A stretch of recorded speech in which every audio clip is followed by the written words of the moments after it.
Ketika Anda interview, saya saran ada 3 hal yang Anda perhatikan. Yang pertama adalah attitude. Nah, ini persoalan yang paling penting. Perilaku, sikap, akhlak itu. Yang kedua adalah skill, keahlian dia, kompetensi dia. Dan yang ketiga adalah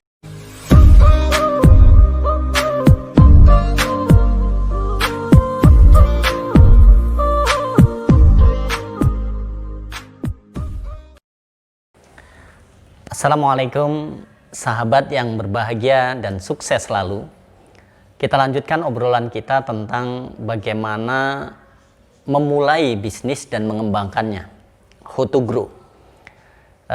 Kita masih berbicara di level 1 fondasi, penuh ketidakberaturan. Kali ini kita spesifik berbicara tentang SDM atau tim. Karena ini poin yang sangat krusial dan sangat penting sekali. Sering sekali pelaku bisnis mengeluhkan sulitnya mencari SDM. Tidak sekedar SDM, tapi SDM yang tepat. Sementara di sisi lain begitu banyak pengangguran gitu. Ini memang fenomena yang cukup menarik, sahabat. Nah, saya akan awali berbicara SDM ini dari sebuah cerita tentang tim saya yang lalu. Dulu saya punya tim, seorang sales yang hebat, luar biasa. Hampir setiap bulan selalu best seller, jago jualan gitu ya. Singkat cerita, setelah berapa tahun bergabung, dia menghadap ke saya, menyampaikan niatnya ingin resign. Ketika saya tanya, mau kemana, tujuannya apa? Dia pun mengatakan, saya ingin usaha sendiri, Pak. Setelah saya coba kuatkan niatnya, akhirnya dia mantap. Lalu saya dorong, saya doakan agar Anda jadi pengusaha sukses. Saya bangga. Singkat cerita, di bulan pertama, bulan kedua, bulan ketiga, dia selalu cerita hasil jualannya luar biasa. Oh, rame gitu, berhasil menjual cukup bagus. Sehingga dia pun kewalahan gitu. Sampai setelah sekian bulan kemudian, dia pun meng-hire SDN, meng-hire tim, merekrut orang untuk membantu dia. Singkat cerita, beberapa bulan kemudian dia sudah mulai mengeluhkan. Dia bercerita, Pak, dulu waktu saya handle sendiri omset saya begitu besar dan saya kewalahan. Harapan saya meng-hire tim sehingga omset saya bertambah, pekerjaan saya berkurang. Tapi setelah saya merekrut orang, kenyataannya berbeda. Omset saya malah nurun gitu ya. Dan saya semakin fokus saya sudah mulai berkurang. Tidak hanya sekedar jualan omset, tapi saya udah mikirin dia gitu. Sementara mengarahkan dia untuk seperti yang saya harapkan sangat sulit gitu. Singkat cerita, sahabat, akhirnya setelah beberapa tahun kemudian timnya nggak ada dan dia pun masih sendiri. Poin utama saya ingin mengatakan ini masalah leadership. Ada orang hebat untuk dirinya sendiri, tapi dia nggak berhasil atau nggak mampu bagaimana memanage SDM dengan baik. Nah, maka berbicara SDM, saya akan bagi menjadi 2 hal. Pertama adalah poin penting bagaimana Anda harus menginterview, menyeleksi SDM yang akan Anda pakai orang yang tepat. Nah, kategori orang yang tepat ini bagaimana sih? Saya sangat meyakini orang yang tepat adalah orang yang punya kecenderungan sesuai dengan culture yang Anda harapkan. Sesuai dengan budaya yang Anda harapkan. Anda punya buku corporate culture seperti di kesempatan sebelumnya saya sampaikan. Maka carilah orang yang sesuai dengan corporate culture yang Anda susun. Kalau Anda belum punya bukunya, baru ada di kepala, is okay. Karena masih mulai ya. Tapi ketika Anda interview, saya saran ada 3 hal yang Anda perhatikan. Yang pertama adalah attitude. Nah, ini persoalan yang paling penting. Perilaku, sikap, akhlak itu. Yang kedua adalah skill, keahlian dia, kompetensi dia. Dan yang ketiga adalah terkait spiritual quotient. Bagaimana ibadah dia. Ini cukup penting, sahabat. Nah, biasanya saya perhatikan sekali cukup serius di dua hal. Tentang attitude-nya dan tentang spiritual quotient-nya. Masalah skill, ada memang beberapa hal yang spesifik. Misalnya kita butuh contoh desainer. Nah ini tentu butuh skill yang dia punya basic itu. Desain grafis misalnya. Atau kita butuh programmer apalagi. Tapi ketika kita membutuhkan SDM yang butuh skill umum, buat saya itu tidak terlalu penting. Bahkan pendidikan pun kadang saya abaikan. Di awal-awal dulu gitu ya.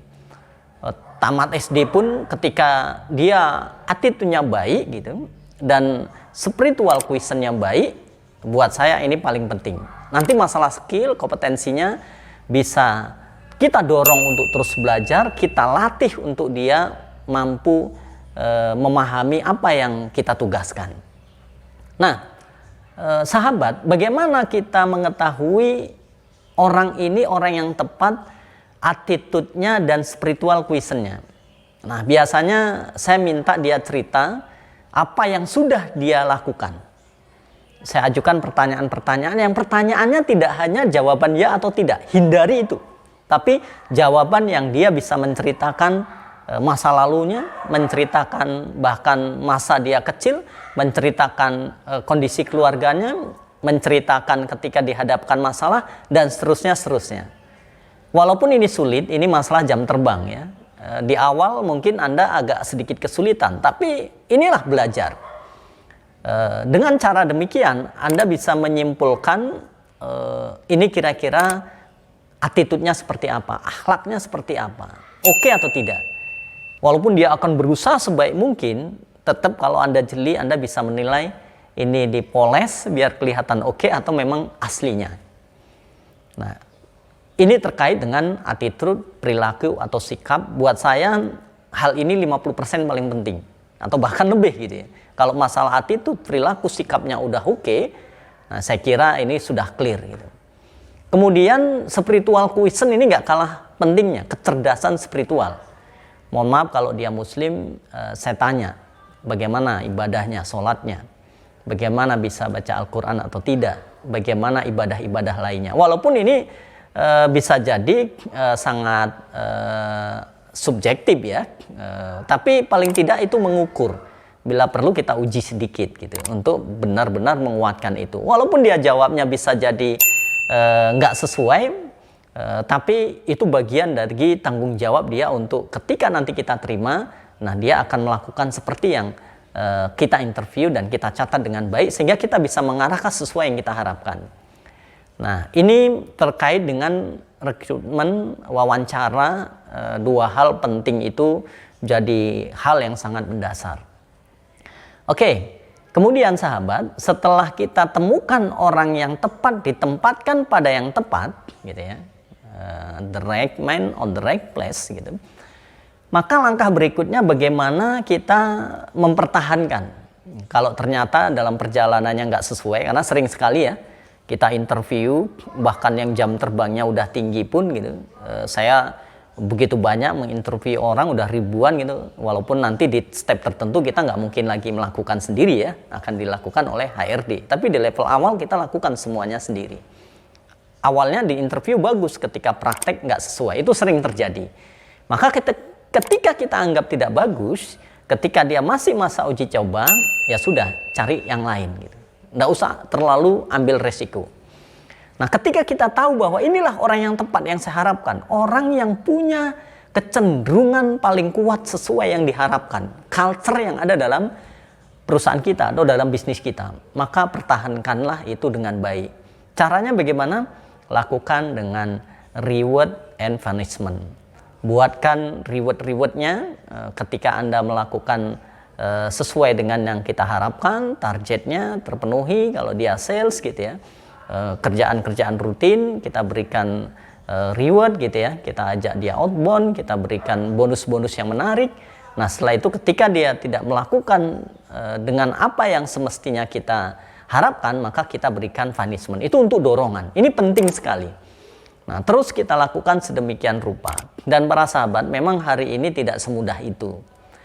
Zaman milenial ini dengan era 4.0 ini tantangannya lebih dahsyat lagi bicara SDM. Karena generasi milenial itu sudah tidak seperti zaman generasi-generasi sebelumnya gitu ya. Sekarang lebih sulit lagi mempertahankan generasi milenial. Tapi yakinlah itulah seninya sebagai seorang entrepreneur, seninya sebagai seorang pebisnis yang ketika ada persoalan tentang bagaimana mencari SDM yang tepat, nah disitulah pola seninya menjadi seorang entrepreneur. Nikmati terus sampai Anda benar-benar mendapatkan orang yang tepat dan terus pertahankan. Apakah ini selesai? Enggak. Bisa jadi nanti enggak akan pernah berhenti kita melakukan hal itu. Terima kasih. Semoga bermanfaat dan menginspirasi sahabat semuanya, terutama Anda yang baru mulai bisnis dan ingin mengembangkannya. Wassalamualaikum, semangat pagi.